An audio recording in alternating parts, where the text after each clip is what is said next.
कोल्हापूर जिल्ह्यातील कोडोली जिल्हा परिषद आणि पंचायत समिती मतदारसंघात निवडणुकांमध्ये गैरप्रकार झाल्याचा आरोप कोडोलीतील जयदीप मोहिते यांनी केलाय।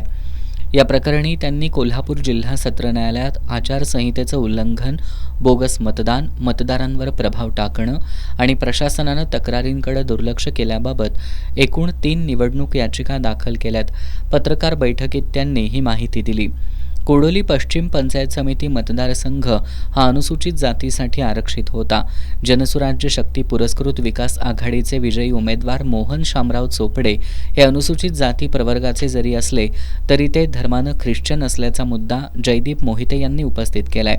कोडोली जिल्हा परिषद, कोडोली पश्चिम आणि पूर्व या मतदारसंघांमधील पंचायत समितीची निवडणूक अशा 3ही निवडणुका रद्द करण्यात याव्यात आणि मोहन चोपडे यांचा अनुसूचित जातीचा दाखला रद्द व्हावा अशी याचिका न्यायालयात दाखल केली असल्याची माहिती त्यांचे वकील ॲडव्होकेट ओंकार सुतार यांनी पत्रकार बैठकीत दिली। उमेदवार पंचायत समितीचे मोहन शामराव चोपडे यांचा जो दाखला आहे तो SC जरी असला तरी ते धर्माने ख्रिश्चन आहेत, धर्म स्वीकारलेला आहे, त्यांनी धर्माचं प्रचार प्रसार करतात, त्यानुसार त्यांचा दाखला रद्दबातल होणे हा कायद्याने न्यायप्रविष्ट आहे आणि त्यानुसार झालेली पंचायत समितीची निवडणूक ही रद्दबातल होणे न्यायप्रविष्ट आहे। त्याचबरोबर कोल्हापूर जिल्हा परिषदेची कोडोली जिल्हा परिषद मतदारसंघाचे उमेदवार हे त्या दोघांनी एकत्रित लढवलेली निवडणूक होती, त्यामुळे कोडोली जिल्हा परिषदेची निवडणूक ही रद्दबातल होणे न्यायप्रविष्ट आहे म्हणून आम्ही न्यायालयाकडे कोडोली जिल्हा परिषद व कोडोलीच्या दोन्ही पंचायत समिती रद्द होण्यासाठी निवडणूक याचिका दाखल केलेल्या आहेत। निवडणूक आयोगाशी झालेला पत्रव्यवहार, ईमेल नोंदी, फोटो, व्हिडिओ पुरावे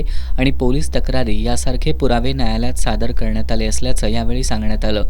पैसे, मद्य आणि वस्तूंचं वाटप करून मतदारांवर प्रभाव टाकल्याचं तसंच EVM संदर्भात संशयास्पद हालचाली केल्याचा आरोप याचिकेद्वारे करण्यात आलाय। ही याचिका कोणत्याही व्यक्तीविरोधात नसून लोकशाही प्रक्रियेवरील जनतेचा विश्वास टिकवण्यासाठी असल्याचं याचिकाकर्त्यांनी स्पष्ट केलंय।